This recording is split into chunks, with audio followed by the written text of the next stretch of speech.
ನಮಸ್ಕಾರ ವೀಕ್ಷಕರು, ಎಪಿಸೋಡ್ನಲ್ಲಿ mop up ರೌಂಡ್ಗೆ ಸಂಬಂಧಪಟ್ಟ ಹಾಗೆ ಡೀಟೇಲ್ ಆಗಿ ಇನ್ಫಾರ್ಮೇಷನ್ನ ಶೇರ್ ಮಾಡಲು ಹೋಗ್ತಾ ಇದ್ದಾನೆ. ವಿಡಿಯೋನ ಸಂಪೂರ್ಣವಾಗಿ ವಾಚ್ ಮಾಡಿ.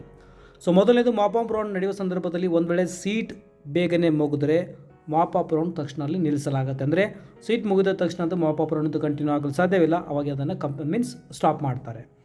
ಮಾಪ್ ಅಪ್ ರೌಂಡಿಗೆ ಹೋಗಬೇಕು ಅಂತಂದರೆ ಯಾರು ರಿಜಿಸ್ಟ್ರೇಷನ್ ಮಾಡ್ಕೊಳ್ತಾರೆ ಮತ್ತು ಯಾರು ಡಾಕ್ಯುಮೆಂಟ್ನ ವೆರಿಫಿಕೇಷನ್ ಮಾಡ್ಕೊಳ್ತಾರೋ ಅವರು ಈ ಒಂದು ರೌಂಡ್ನಲ್ಲಿ ಪಾರ್ಟಿಸಿಪೇಟ್ ಮಾಡ್ಬೋದು.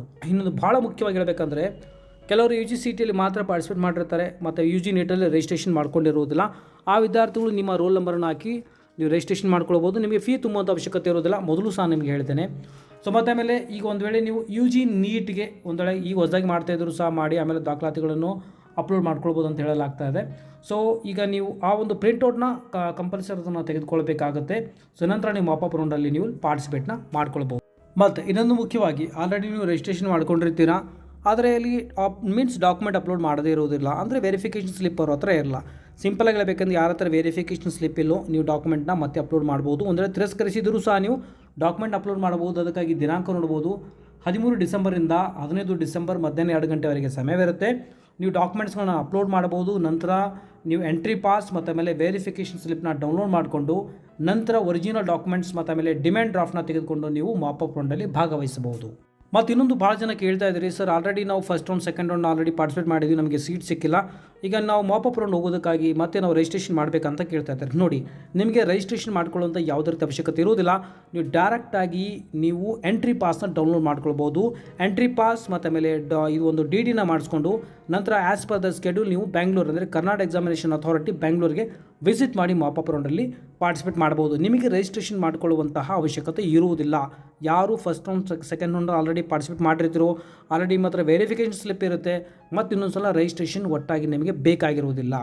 ಇಲ್ಲಿ ಕ್ಲಿಯರ್ ಆಗಿ ಹೇಳಲಾಗಿದೆ, ಯಾರು ರಿಜಿಸ್ಟ್ರೇಷನ್ ಮೊದಲು ಮಾಡ್ಕೊಂಡಿರ್ತೀರಾ, ಡಾಕ್ಯುಮೆಂಟ್ ಅಪ್ಲೋಡ್ ಮಾಡ್ಕೊಂಡಿರ್ತೀರಿ ಮತ್ತು ವೆರಿಫಿಕೇಷನ್ ಸ್ಲಿಪ್ ಇರುತ್ತೆ, ಅಂಥ ವಿದ್ಯಾರ್ಥಿಗಳು ಮತ್ತೊಂದು ಸಲ ರಿಜಿಸ್ಟ್ರೇಷನ್ ದಯವಿಟ್ಟು ಮಾಡ್ಕೊಳ್ಬೇಡಿ.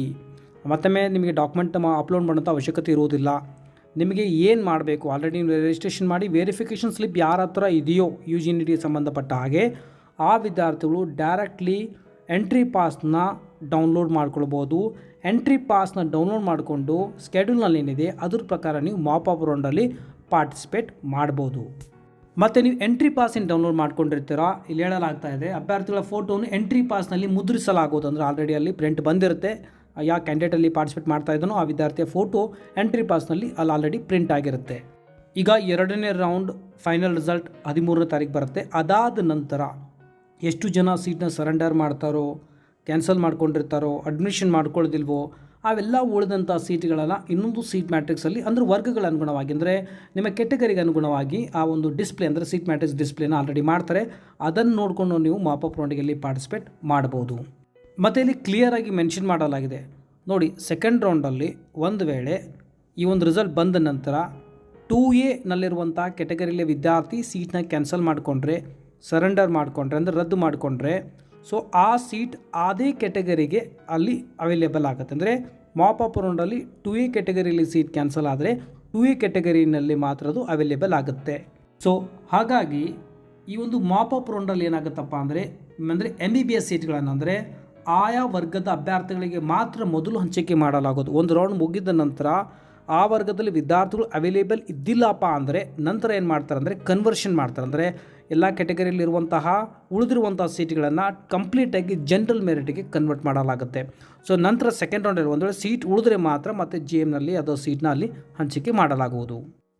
ಮತ್ತು ಸ್ವಲ್ಪ ಜನ ಕೇಳ್ತಾ ಇದ್ದರು, ಸರ್ ಕಂಪಲ್ಸರಿ ಅಭ್ಯರ್ಥಿ ಹೋಗಲೇಬೇಕಾ ಮಾಪ್ ಅಪ್ ರೌಂಡಿಗೆ ಅಂತ. ನೋಡಿ, ಕಂಪಲ್ಸರಿ ಅಭ್ಯರ್ಥಿ ಹೋಗಲೇಬೇಕಾಗತ್ತೆ, ಅವರಲ್ಲಿ ಹಾಜರಿರಬೇಕಾಗತ್ತೆ. ವಿದ್ಯಾರ್ಥಿ ಪರವಾಗಿ ಬೇರೆ ಯಾರಾದರೂ ಹೋಗಿ ನಾನು ಒಂದು ಮಾಪ್ ಅಪ್ ರೌಂಡಲ್ಲಿ ಟ್ರೈ ಮಾಡ್ತೀನಿ ಅಂದರೆ ಅದು ಆಗೋದಿಲ್ಲ.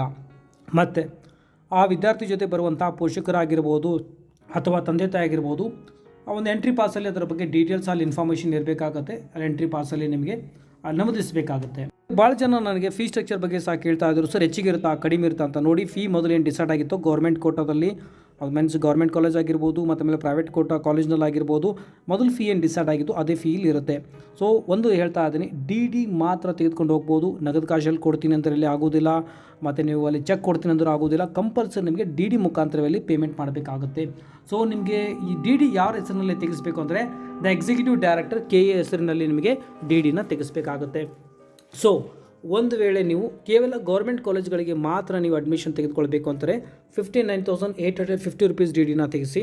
ಓಕೆ, ಮತ್ತು ಒಂದು ವೇಳೆ ನಿಮಗೆ ಪ್ರೈವೇಟ್ ಕಾಲೇಜ್ ಇರುವಂಥ ಗೌರ್ಮೆಂಟ್ ಕೋಟಾ ಅಂದರೆ ಒಟ್ಟಲ್ಲಿ ಗೌರ್ಮೆಂಟ್ ಕೋಟಾದಲ್ಲಿ ಸೀಟ್ ನಿಮಗೆ ಬೇಕಾಗಿತ್ತಪ್ಪ ಅಂದರೆ ನೀವೇನು ಮಾಡ್ಬೋದು, ಇನ್ನೊಂದು ಡಿ ಡಿನ ತೆಗೆಸಬೇಕಾಗುತ್ತೆ 81,346. ಅಂದರೆ ಯಾರೆಲ್ಲ ಗೌರ್ಮೆಂಟ್ ಕೋಟಾದಲ್ಲಿ ಟ್ರೈ ಮಾಡ್ತಾ ಇದ್ರು 2 ಡಿ ಡಿನ ತೆಗೆಸಿ, ಒಂದು 59,850, ಇನ್ನೊಂದು ಡಿ ಡಿ 81,346. ಗೌರ್ಮೆಂಟ್ ಕಾಲೇಜ್ನಲ್ಲಿ ಸಿಕ್ಕರೆ 59,850 ಡಿ ಡಿನ ಅವರಿಗೆ ಸಬ್ಮಿಟ್ ಮಾಡಿ. ಒಂದು ವೇಳೆ ನಿಮಗೆ ಗೌರ್ಮೆಂಟ್ ಕೋಟಾದಲ್ಲಿ ಸಿಕ್ಕರೆ 2 ಡಿ ಡಿನ ಅವರಿಗೆ ಸಬ್ಮಿಟ್ ಮಾಡಬೇಕಾಗುತ್ತೆ, ಅಂದರೆ 1,41,196 ರುಪೀಸ್ ಆಗುತ್ತೆ. ಮತ್ತು ಮೂರನೇದು, ಒಂದು ವೇಳೆ ಪ್ರೈವೇಟ್ ಕೋಟಾದಲ್ಲಿ ನೀವು ಒಂದು ವೇಳೆ ಟ್ರೈ ಮಾಡ್ತಾ ಇದ್ದರೆ 8,53,210 ಅಂತ ಆ ಒಂದು ಡಿ ಡಿನ ತೆಗೆಸಿ 3 ಟ್ರೈ ಮಾಡ್ತಾ ಇದ್ದರೆ ಅಂದರೆ ನಿಮಗೆ ಟೋಟಲಿ 3 ಡಿ ಡಿ ಬೇಕಾಗುತ್ತೆ. ಒಂದು 59,850, ಇನ್ನೊಂದು 81,346, ಇನ್ನೊಂದು 8,53,210. ಈ 3 ಡಿ ಡಿನ ತೆಗಿಬೇಕಾಗುತ್ತೆ. ಒಂದು ವೇಳೆ ನಿಮಗೆ ಪ್ರೈವೇಟ್ ಕೋಟಾದಲ್ಲಿ ಸಿಕ್ಕರೆ 3 ಡಿ ಡಿನ ಅವರಿಗೆ ಸಬ್ಮಿಟ್ ಮಾಡಿ. ನಿಮಗೆ ಗೌರ್ಮೆಂಟ್ ಕೋಟಾ ಪ್ರೈವೇಟ್ ಕಾಲೇಜಲ್ಲಿ ಸಿಕ್ಕರೆ 2 ಡಿ ಡಿನ ಸಬ್ಮಿಟ್ ಮಾಡಬೇಕಾಗುತ್ತೆ. ಒಂದು ವೇಳೆ ನಿಮಗೆ ಗೌರ್ಮೆಂಟ್ ಕಾಲೇಜಲ್ಲಿ ಸಿಕ್ಕರೆ ಮೊದಲನೇ ಒಂದು ಡಿ ಡಿನ ನಿಮಗಲ್ಲಿ ಸಬ್ಮಿಟ್ ಮಾಡಬೇಕಾಗುತ್ತೆ. ಉಳಿದಿರೋ ಡಿ ಡಿನ ನಿಮಗೆ ಕ್ಯಾನ್ಸಲ್ ಮಾಡ್ಕೊಳ್ಳಿ. ಒಂದು ವೇಳೆ ನಿಮಗೆ ಡಿ ಡಿ ತೆಗೆದಿದ್ದು ನಿಮಗೆ ಯಾವುದೇ ಸೀಟ್ ಸಿಗದೇ ಇದ್ದರೂ ಪರವಾಗಿಲ್ಲ, ನೀವೇನು ಮಾಡ್ಬೋದಪ್ಪ ಅಂದರೆ ನೀವು ಆ ಬ್ಯಾಂಕ್ನಲ್ಲಿ ಡಿ ಡಿ ತೆಗೆಸಿದ್ರು ಆ ಬ್ಯಾಂಕ್ನಲ್ಲಿ ನೀವು ಅದನ್ನು ಕ್ಯಾನ್ಸಲ್ ಮಾಡ್ಕೊಳ್ಬೋದು. ಮಿನಿಮಮ್ ಚಾರ್ಜ್ ಏನಿದೆ ಅದನ್ನು ಕಟ್ಟಾಗಿ ಉಳಿದ ದುಡ್ಡನ್ನ ನಿಮಗೆ ಕೊಡ್ತಾರೆ. ಮತ್ತು ಇನ್ನೊಂದು ಸಲ ನಿಮ್ಮೆಲ್ಲರಿಗೂ ನೆನಪು ಮಾಡ್ತಾ ಇದ್ದೀನಿ. ಸೊ ನೋಡಿ, ನೀವು ಅಲ್ಲಿ ಮಾಪಪ್ ರೌಂಡಿಗೆ ಪಾರ್ಟಿಸಿಪೇಟ್ ಮಾಡಬೇಕಂದ್ರೆ ಕಂಪಲ್ಸರಿ ಡಿ ಡಿ ತೆಗೆದುಕೊಂಡು ಹೋಗಿ. ಒಂದು ವೇಳೆ ನೀವು ನಗದು ಕ್ಯಾಶ್ ಕೊಡ್ತೀನಿ ಅಥವಾ ಚೆಕ್ನ ಮುಖಾಂತರ ನಾನು ದುಡ್ಡು ಕೊಡ್ತೀನಿ ಪೇಮೆಂಟ್ ಮಾಡ್ತೀನಿ ಅಂತಂದರೆ ನಿಮಗೆಲ್ಲ ಅಲೋ ಮಾಡೋದಿಲ್ಲ. ಡಿ ಡಿ ಕಂಪಲ್ಸರಿ ತೆಗೆಸಬೇಕಾಗುತ್ತೆ. ಮತ್ತು ಡಿ ಡಿ ಕಂಪಲ್ಸರಿ 3 ತೆಗಿಬೇಕಂತೇನಿಲ್ಲ, ನಿಮ್ಮ ಅನುಗುಣವಾಗಿ ನಿಮ್ಗೆ ಯಾವ ಥರದ ಸೀಟ್ ಬೇಕೋ ಅದರ ಅನುಗುಣವಾಗಿ ನೀವು ಡಿ ಡಿನ ಅದನ್ನು ತೆಗೆದುಕೊಂಡು ನೀವು ಅಲ್ಲಿ ಹೋಗಿ.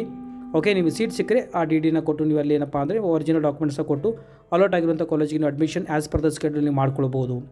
ಓಕೆ, ಸೊ ಇದಾಗಿತ್ತು ಇಲ್ಲಿವರೆಗಿನ ಇನ್ಫಾರ್ಮೇಷನ್. ನಿಮಗೆ ಏನೇ ಡೌಟ್ ಇತ್ತು ಅಂತ ಕಮೆಂಟ್ ಸೆಕ್ಷನಲ್ಲಿ ಹಾಕಿ, ವಿಡಿಯೋ ಮುಖಾಂತರ ನಿಮಗೆ ಇನ್ಫಾರ್ಮೇಷನ್ ಕೊಡಲು ಪ್ರಯತ್ನ ಮಾಡ್ತೇನೆ. ವಿಡಿಯೋ ಚೆನ್ನಾಗಿ ಅನಿಸಿದ್ರೆ ಮ್ಯಾಕ್ಸಿಮಮ್ ಜನರಿಗೆ ಶೇರ್ ಮಾಡಿ. ಮತ್ತೆ ಸಿಗೋಣ ಮುಂದಿನ ವಿಡಿಯೋದಲ್ಲಿ. ಟೇಕ್ ಕೇರ್, ಬಾಯ್.